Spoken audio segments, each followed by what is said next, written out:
Welcome to Prepared for Parenthood, the podcast for hopeful, expectant, and new parents with little ones up to age 5, as well as the professionals who work with them. I'm your host, Dr. Stephanie Dueger, a psychotherapist, author, educator, parent coach, and married mother of 2. On this show, we'll discuss everything from the most up-to-date practicals of best supporting your young children, to thriving in relationship as a family, to more surprising topics around the psychology and development of babies and children from conception through age 5. So sit back, relax, and enjoy. I'm thrilled to have you here today.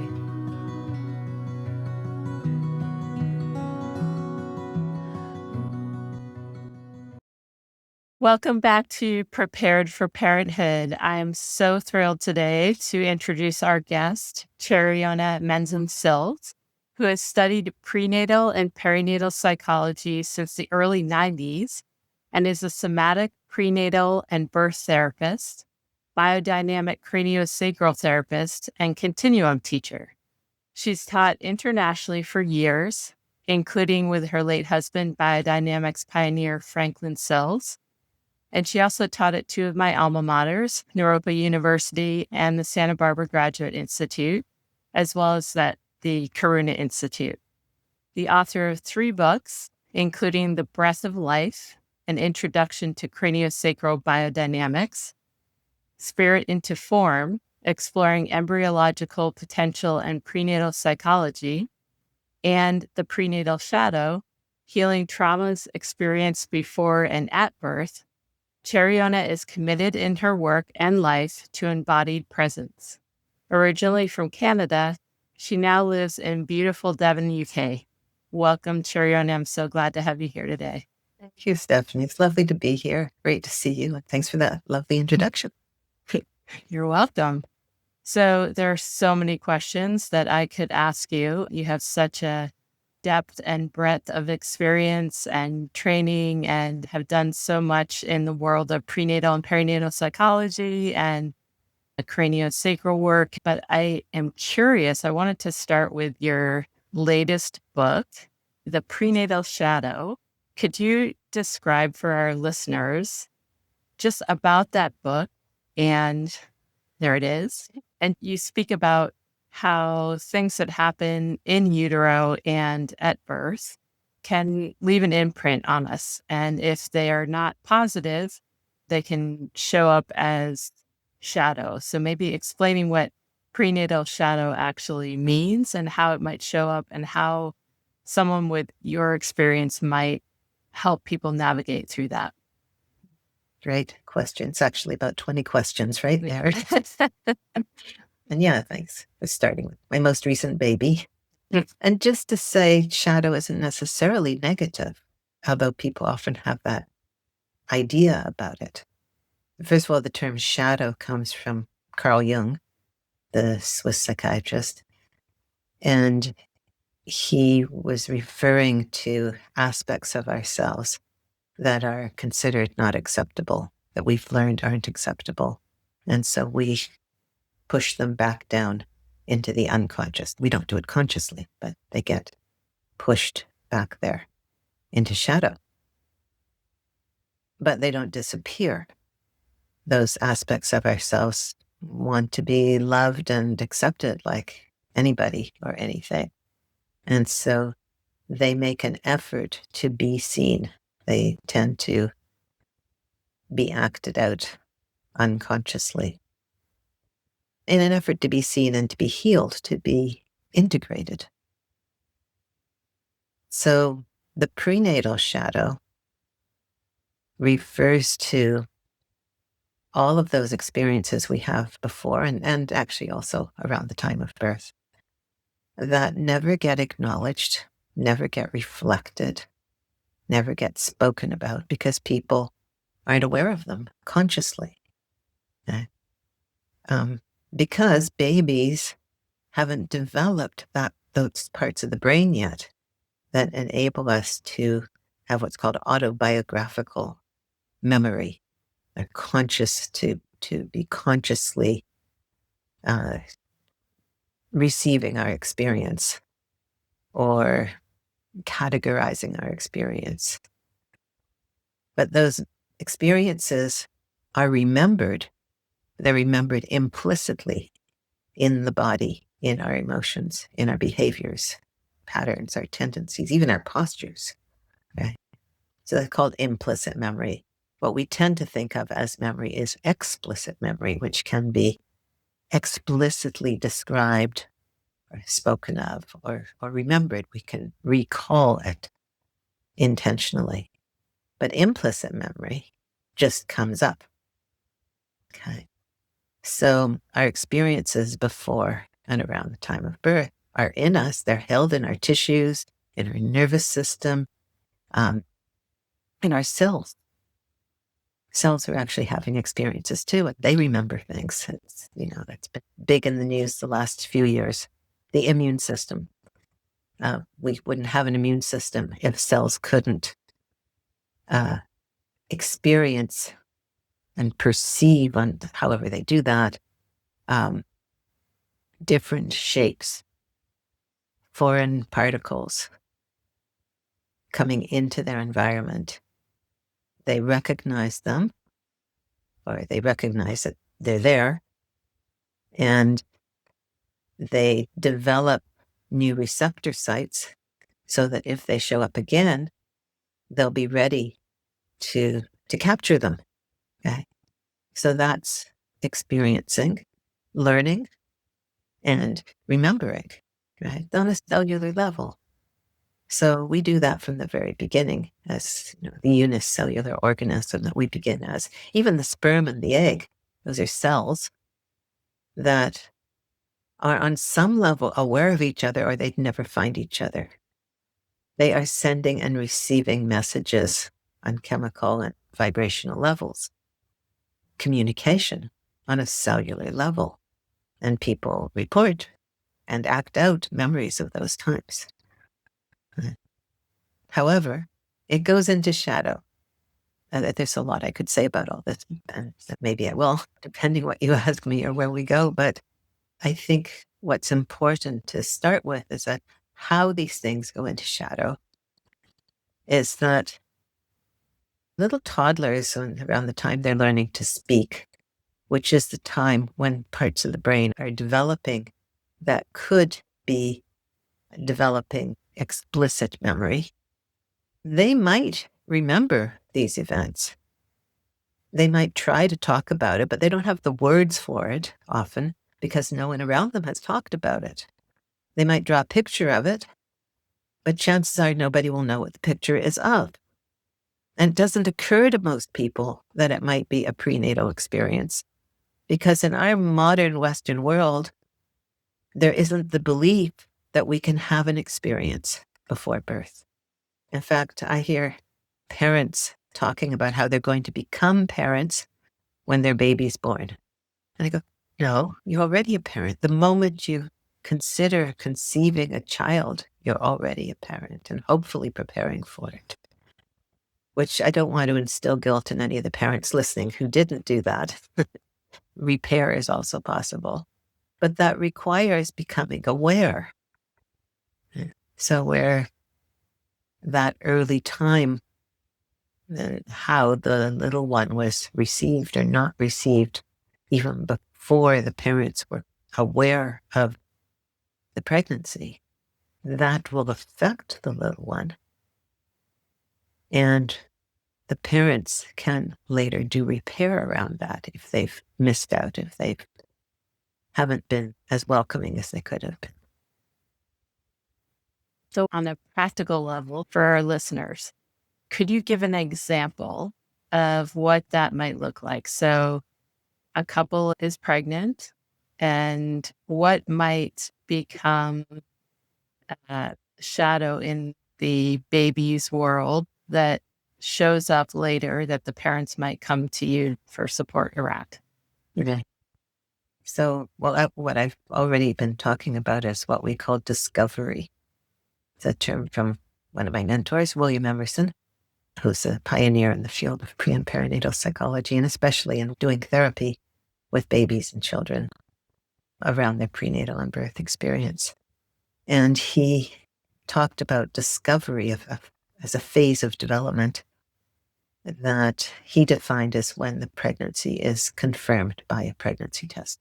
Now, that can happen a lot earlier these days, but it tends to happen around the 4th week, around the time when the embryo folds and the heart ignites, begins to beat. The miraculous thing that happens. Can you imagine your heart's been beating since about 4 weeks after conception, right?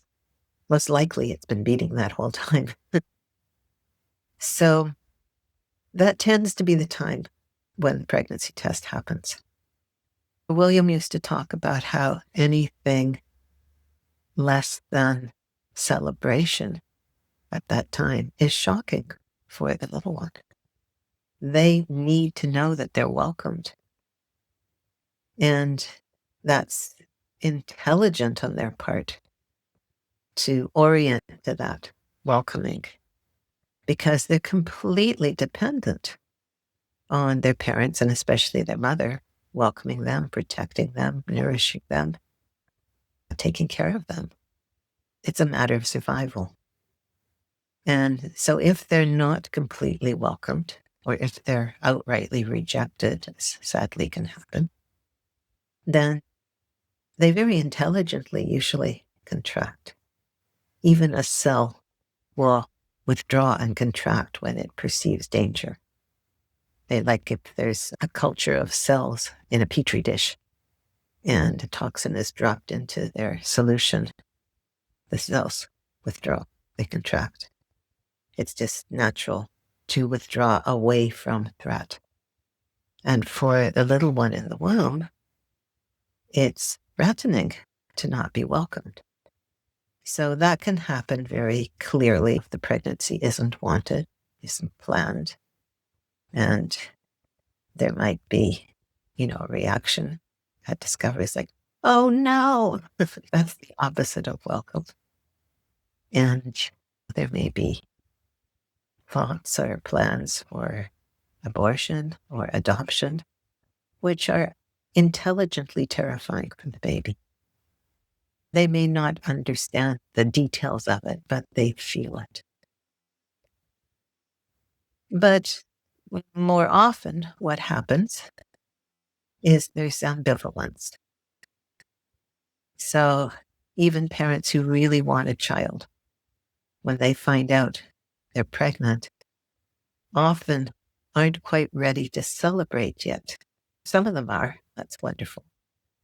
But often, I can't think of how many new parents I've worked with who say something like, well, I just wanted to take that trip to Tibet, or, I just wanted to finish my degree, or get a job, or have a relationship, or have a better home, or whatever it is. They weren't quite ready.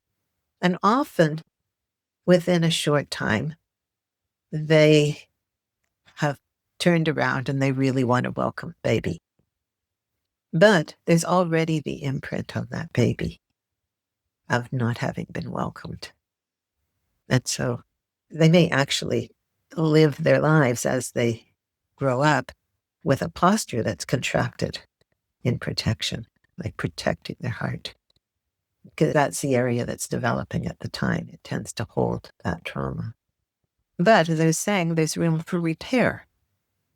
So one thing that can happen is the parents can speak to the baby, and the sooner the better. If the baby's still in the womb, they will receive this. And it can happen 20, 30, 50 years later too, whenever it's possible. But to actually speak to them and say something like, I'm so sorry, or we're so sorry. We weren't ready yet to receive you when we found out you were here. And now we're just so happy you're here. Welcome here. And we're so sorry we weren't ready then. And babies get that. And again, they may not understand the words. We don't exactly know. But they get it. They understand the feeling of it. And that can be incredibly healing for them. So that's possible. So one of the things that I do, well, I'm mostly retired at this point, but one of the things I have done when working with new families is support that in happening. So that usually involves explaining to the parents what value there might be in that and how their little one is very aware in the womb. They might not be conscious in the same way that we are, but there's consciousness. I'm curious, in your work, once baby is in arms, if the parents have not yet had that conversation and it's done after baby is born, and you've noticed perhaps the contraction in baby's body, what do you notice happens to baby's body after this information has been shared with them? Yeah, it can let go. It could be a softening, expanding, and it might express in other ways too. Like the baby may be very fussy or have colic or just be crying and upset a lot. May even be angry. They sound like they're angry, have that angry kind of cry. And when the parents communicate in that way and do repair, that can shift. And it may be that the baby has a whole lot to say about it. So they have a big expression and then things calm down. It's quite powerful. Would you mind giving another experience that might turn into shadow if it's not addressed? Something that's so common to have happen at birth is that the mother and baby are separated after birth at a time when they really both need each other, both physiologically and emotionally. And I've heard on a physiological level, it's like they both feel like the other has died. So that can make it more difficult for them to bond and attach when they finally do come together. But what can happen is that the mother has her own feelings about it, but probably nobody has explained to the baby why this has happened and why it was necessary, if it was necessary. I mean, when I was born in the 50s, they just did it routinely because they thought the mothers needed rest. I'm still not happy about that. And in some places, they still do that. And unfortunately, that's not so common these days. But there are emergencies, there are things that need to be done. And there are beliefs that things need to be done, which, even if they need to be done, could be done by the mother, with the baby on the mother's belly, for example. But sometimes they can't. So, yeah, there's separations. And usually the mother has her feelings about it, but she usually has some understanding. Somebody's explained to her something about what's happened. But again, because people don't believe that babies can understand, or even that they'll remember, or that it will affect them, nobody explains to the baby. So again, baby may be very angry at the mother, refusing the breast, for example, or not wanting to get close to her, or just really screaming a lot, not sleeping at night, especially if the birth was at night, like if the separation happened then. Different ways the baby might be acting out this memory. And if somebody can reflect it back to them and say, like if the baby's expressing anger, if I'm working with parents, I might ask them, what do you think that's your baby's expressing? And they go, wow, he or she sounds angry. I go, yeah. What might they be angry about? And so the parents might get some idea of it, or I might speak to the baby, saying, yeah, you were really angry back then. And if I know the history, and it seems like it's about that, so they took you away from your mom and you didn't know what was going on. And usually I'll coach mom or parents to talk about what was going on. Why did this have to happen in simple terms? And that they did it because they were worried about you or your health or to help you or something like that. Or because mom was having health problems and needed medical attention. So, explaining to the baby what happened. And again, the baby may have a big expression of whatever their feelings were, because now they're given permission for it. They have a context for it. And then they calm down. And sometimes they don't need that big expression because they've been expressing it all along. And they may actually turn and go, oh, and start breastfeeding where they weren't, for example. It's amazing. It's miraculous how things can shift. And that's naming the shadow. So that experience has been in shadow. Nobody's spoken about it. The baby's feeling it, but nobody's acknowledging what happened.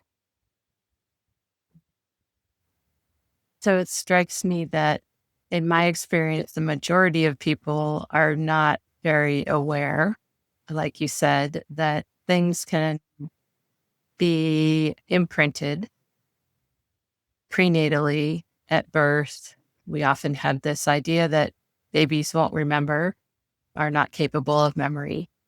And so as that child gets older, if the parents are not aware and the community around them is not aware, these babies grow up and they become adults. And we will see people walking around who have been carrying these prenatal shadows since prenatal times. If we are one of those people who has as yet been unaware that these things might have impacted us, and we hear stories about our own times in utero or at birth or early postpartum that we didn't have conscious memory of, but perhaps have been showing up in our worlds in some way. Is it ever too late to address these issues? And if not, how do we address them as adults? I don't think it's ever too late if somebody's open to it. It requires being able to be resourced enough. If there's trauma, we need to be able to stabilize ourselves in relationship to it, have support for it. And that applies to any kind of trauma.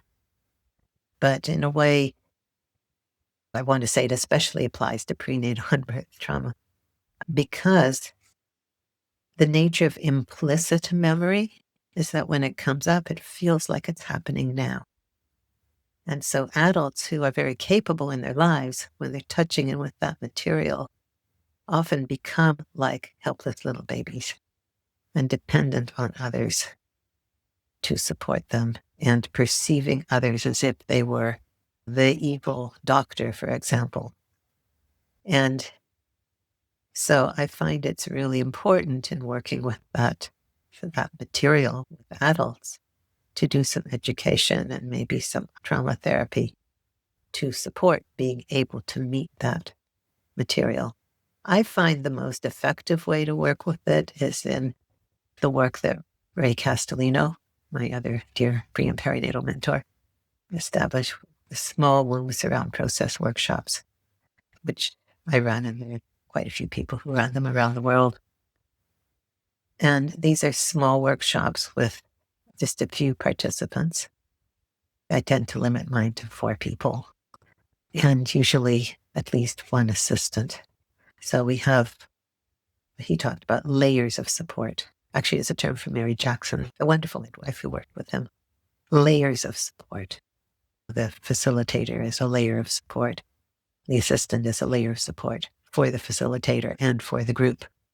And then the strong container of the group structure, the workshop structure, is another layer of support. I so appreciate Ray for creating this structure that's based on a series of principles that he came up with through his work with babies and children and families, and seeing what they needed, and that these things are needed by people who are working with that material. So in a womb surround process workshop, each participant has a turn. And during that time, the entire group is there to support them in whatever their intention is. And so there's the possibility of really receiving the welcome they didn't receive back then, for example. In fact, the first principle is the principle of welcome. Welcoming ourselves, welcoming each other, welcoming this moment. But we establish a group field which feels really welcoming. And so somebody who hasn't had that experience of being welcomed can have that. We also have a way of talking about and addressing the history in a way that isn't overwhelming as it was back then. So we slow things down to the kind of pacing that babies need. They need things to go more slowly because they process much more slowly than we do. Everything's new for them. Think about when you first learned to ride a bicycle or drive a car or use a computer. It all went much more slowly because you were trying to figure it out. Now it's automatic. But for babies, everything is new. And also their nervous systems aren't as mature. Things aren't as connected up. So they need things to go slowly. They're very easily overwhelmed. And when they're overwhelmed, they can't integrate what happened. So we slow things down. We have the kind of pacing that's needed to be able to be with whatever it is. And we provide reflection for what was never acknowledged or what was never reflected because people didn't know how to do that back then. I find that the most effective way to really do the work that I've encountered. We've been speaking today with Cherionna Menzam Sills. She has studied prenatal and perinatal psychology for many, many years. Is a somatic prenatal and birth therapist, mostly retired, a biodynamic craniosacral therapist, and a continuum teacher. She's also the author of several amazing books. We're so thrilled to have had you here today, Cherionna. Thank you so much for sharing with our audience and for letting us in on some of the wisdom of all that you have learned over so many years. Can you please share how people might find out more about your work and how they might find resources? Yeah. So my website's best way to reach me is birthingyourlife.org. And I also have an online school, which is resourcingyourlife.org. There's links to other things on those. And Stephanie, I've really enjoyed talking with you. Thank you for your great questions and your lovely presence and for all your good work. Thank you. It's been a delight talking with you. Thanks so much, Cherionna. Thank you. Thank you so much for listening to the Prepared for Parenthood podcast today. I hope you found this episode educational, informational, and conversational, and that you'll join me again for another episode soon. If you enjoyed listening to today's podcast, I'd very much appreciate if you would rate, review, and subscribe. If you're interested in more information related to today's podcast, or are looking for parent coaching or courses, you can find my information in the show notes or online at preparedforparenthood.com.